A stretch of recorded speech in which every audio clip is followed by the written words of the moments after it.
마가복음 7장 24절에서 30절 말씀입니다. 제가 읽어드리겠습니다. 예수께서 일어나사 거기를 떠나 두로 지방으로 가서 한 집에 들어가 아무도 모르게 하시려 하나 숨길 수 없더라. 이에 더러운 귀신 들린 어린 딸을 둔 한 여자가 예수의 소문을 듣고 곧 와서 그 발 아래에 엎드리니 그 여자는 헬라인이요 수로보니게 족속이라. 자기 딸에게서 귀신 쫓아내 주시기를 간구하거늘 예수께서 이르시되 자녀로 먼저 배불리 먹게 할지니 자녀의 떡을 취하여 개들에게 던짐이 마땅치 아니하니라. 여자가 대답하여 이르되 주여 올소이다마는 상 아래 개들도 아이들이 먹던 부스러기를 먹나이다. 예수께서 이르시되 이 말을 하였으니 돌아가라. 귀신이 내 딸에게서 나갔느니라 하시매 여자가 집에 돌아가 본즉 아이가 침상에 누웠고 귀신이 나갔더라. 아멘. 예수님께서 두로 지방으로 가십니다. 두로는 지중해 연안에 있는 페니키아 항구 도시입니다. 그러니 이곳은 유대인들이 사는 지역이 아니라 페니키아 사람들, 헬라인들이 사는 지역입니다. 어제 본 말씀에서 모든 음식물을 깨끗하다고 선언을 하셨습니다. 그랬던 예수님께서 이제는 이방인들의 지역에도 방문을 하십니다. 3장에서 보았듯이 이미 시돈과 두로를 비롯해서 그 땅에 있는 사람들, 그 북쪽 지역에 있는 사람들도 예수님에 대한 소문을 많이 들었고 실제로 그쪽 사람들이 예수님을 보기 위해서 갈릴리까지 왔다는 것을 3장에서 봤었습니다. 오늘 말씀에서도 예수님은 한 집에 들어가셔서 아무도 모르게 계시려고 했지만 그러나 숨길 수가 없었고 많은 사람들이 예수님을 찾아 나온 것 같습니다. 그중 한 여인이 예수님을 찾아 나왔습니다. 마가복음에서는 다소 간단하게 표현되어 있지만 병행구절이 되는 마태복음에서는 이 여인이 소리를 지르며 나왔다고 되어 있습니다. 그가 소리를 지르면서 했던 말이 주 다윗의 자손이여 나를 불쌍히 여기소서 내 딸이 흉악하게 귀신 들렸나이다. 이 말을 하면서 예수님께 나와왔습니다. 본문에서 소개되었듯이 이 여인은 유대인이 아닙니다. 헬라인, 소로보니게 여인, 페니키아 사람입니다. 자기 딸이 귀신에 들렸으니 그것도 아주 흉악하게 들렸으니 자기를 불쌍히 여겨주시고 귀신을 쫓아달라고 하는 간구입니다. 이 여인이 어떻게 해서 예수님께 나왔나요? 예수님에 대한 소문을 들었기 때문입니다. 우리 한번 생각을 해보죠. 오늘 여기 이 자리에 계신 분들 공통점이 있다면 다 딸이 있습니다. 자, 딸이 얼마나 예쁩니까? 그런데 이 어린 딸이 귀신에 들렸다고 생각을 해보세요. 귀신에 들려서 정신적으로 아주 큰 고통을 당하고 있고 또 정신적으로만 당하는 고통이 이제 육체적으로 나타나서 사람답지 않은 행동을 하고 괴로운 모습을 보이고 그러고 있다고 생각을 해보십시오. 귀신에 들린 건 딸이고 정신적으로나 육체적으로 고통을 당하는 건 딸이지만 그런데 엄마로서 아빠로서 내가 더 아프고 괴롭습니다. 귀신 들렸으니 이 아이를 내쫓아 버리고 상관하지 말고 그러면서 살자. 그렇게 하는 사람은 그런 고통은 없지만 그러나 엄마는 그럴 수 없잖아요. 이 딸이 귀신 들린 것이 마치 내 책임 같고 내 잘못 같고 내가 지은 죄 때문에 벌을 받는 것 같고 그런 생각을 하면서 자책하면서 괴로워하는 것이 엄마의 심정이 아니겠습니까? 그러니 당시 그 이방 사회 속에서 아마 이 여인도 귀신 들린 딸을 고치기 위해서 여러 의학적인 방법도 찾아봤을 것이고 또 귀신 들렸다고 하면 보통 의사를 찾아가기보다는 무당들을 찾아가면서 그렇게 굿 같은 걸 하면서 그 귀신을 쫓아내려고 하는 그 신적 행위들을 또 했을 것입니다. 그러나 다 소용이 없고 더 흉악해질 뿐이었죠. 그런 상황에서 예수님에 대한 소문을 들었습니다. 이들이 들은 소문이 무엇이었나요? 사람들을 고쳐주시는 예수님. 그 사람들을 불쌍히 여기면서 병자들을 고치시고 귀신을 내쫓으시는 그 예수님에 대한 소문을 들었던 겁니다. 그 소문으로만 듣던 그분이 내가 살고 있는 마을로 오셨어요. 이건 정말 대단한 일입니다. 아마 이 여인이 생각할 때 이것은 나를 위한 기회다. 우리 딸을 위한 기회다. 우리 딸을 고칠 수 있는 마지막 기회다. 그런 마음을 갖고 예수님께 달려가지 않았겠습니까? 그런데 그렇게 자신의 딸을 고쳐달라고 하는 이 여인의 간구의 소리를 듣고 오늘 하시는 그 예수님의 말씀을 들어보면 정말 이상한 말씀을 하십니다. 귀신을 쫓아달라고 하면 두려워하지 말고 믿기만 하라. 그렇게 말씀하실 것 같은데 다른 데선 보통 그렇게 하시는데 오늘 말씀은 정말 이상해요. 이런 말씀을 하십니다. 자녀로 먼저 배불리 먹게 할지니 자녀의 떡을 취하여 개들에게 던짐이 마땅치 않다. 예수님의 이 말씀은 나는 이스라엘 집에 잃어버린 양들을 위해 왔다. 그리고 그들이 내 자녀들이다. 그런데 너는 이방인이지 않냐? 너는 개다. 빵을 내 자녀들을 위해서 주지. 그 자녀들을 배불리 먹이기 위해서 주지. 그 자녀들 줄 빵을 개들에게 던져주는 것은 마땅치 않다. 이런 말씀을 하시는 겁니다. 여기서 개라는 말이 큐나리온이거든요. 큐나리온. 이것은 저도 이 본문을 읽으면 보통 개라고 할 때 굉장히 큰 개. 그래서 뭐 그런 걸 생각했지만 이 큐나리온은 강아지예요. 강아지. 작은 개, 강아지. 그러니까 집에서 키우는 작은 강아지다. 너는 강아지다. 그런 말을 하고 있는 거거든요. 집에서 여기 강아지 키우시는 분들도 계시잖아요. 밥을 주지만 근데 그 강아지한테 주는 밥을 우리 애들 줄 밥을 주지는 않잖아요. 혹이라도 뭐 준다고 해도 먹다 남은 걸 주죠. 어찌 보면 지금 예수님이 하신 이 말씀은 굉장히 인격 모독적인 말씀입니다. 정말 예수님이 이런 말씀을 하셨다고? 이렇게 의심이 들 정도로 그런 발언이에요. 만약에 요즘의 지도자들이 뭐 이민자들이나 그러니까 인종이 다른 사람들이 왔거나 그랬을 때 이런 말을 해본다고 해보세요. 그러면 뭐 뉴스에 엄청나게 나올 겁니다.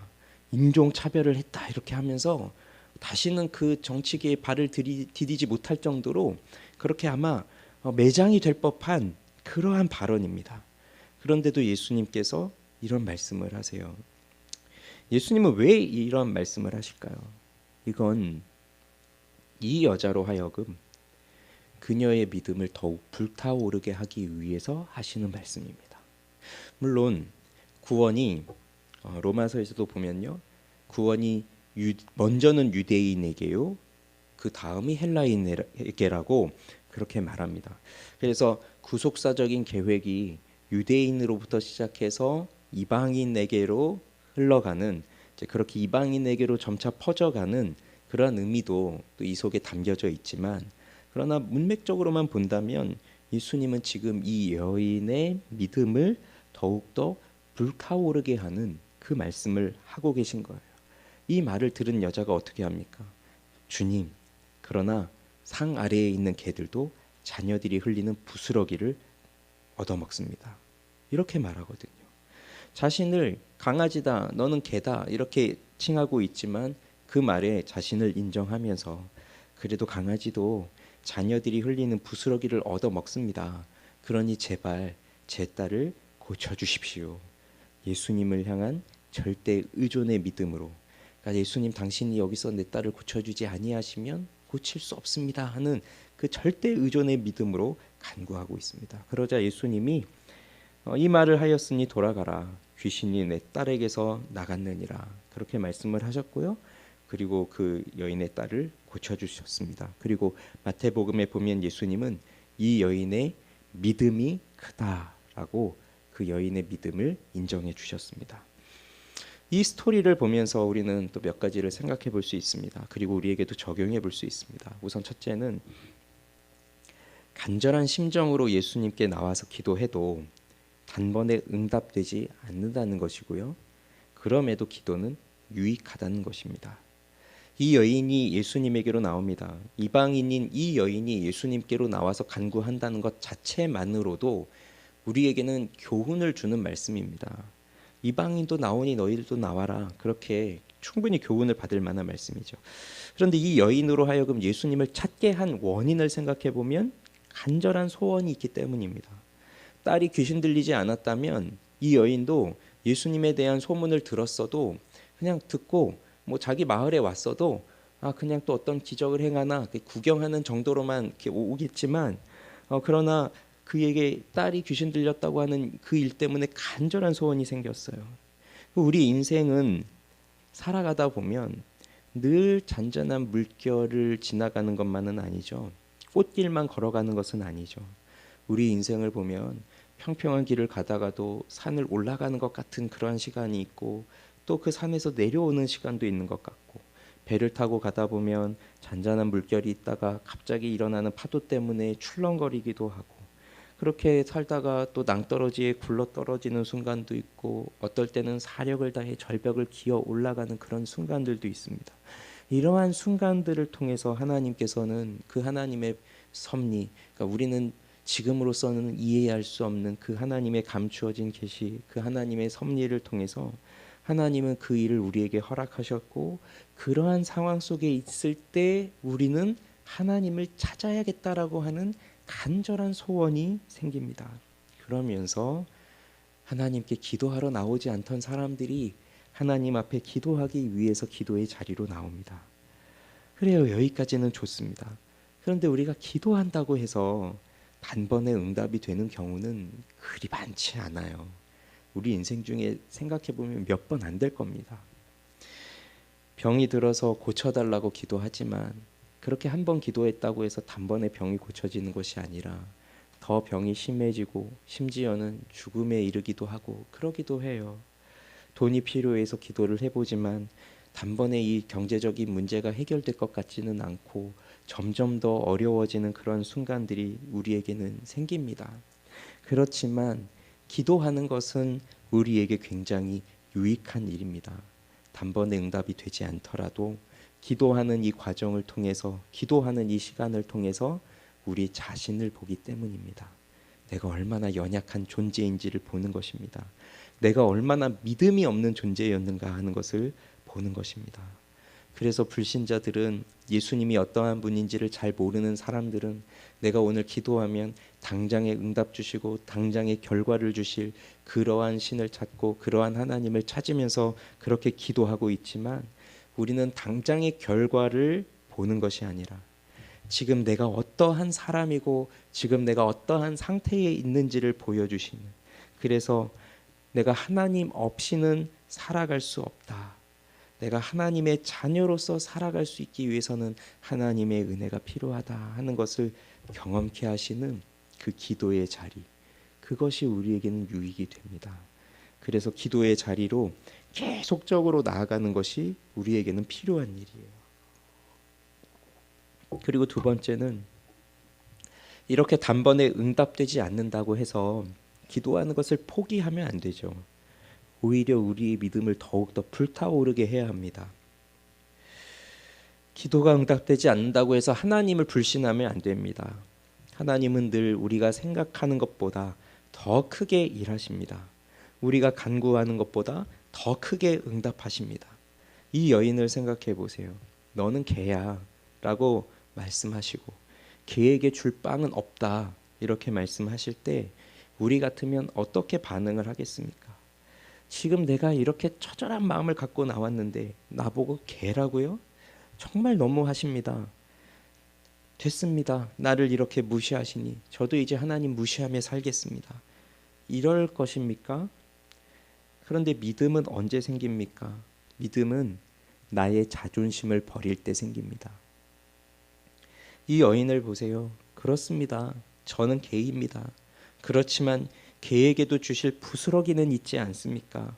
당신은 저의 주인이십니다. 그러니 긍휼히 여김을 받을 자격도 안 되는 이 개와 같은 저에게도 그러한 은혜의 부스러기를 떨어뜨려 주십시오. 여러분, 이것이 자기 부인이에요. 이게 자기 깨어짐이에요. 그러한 평가를 받으면 굉장히 자존심이 상하겠지만 하나님 앞에서 그렇습니다. 저는 그런 존재입니다. 그러니 주인의 상에서 떨어지는 그 부스러기를 먹어야만 살 수밖에 없는 그런 존재입니다.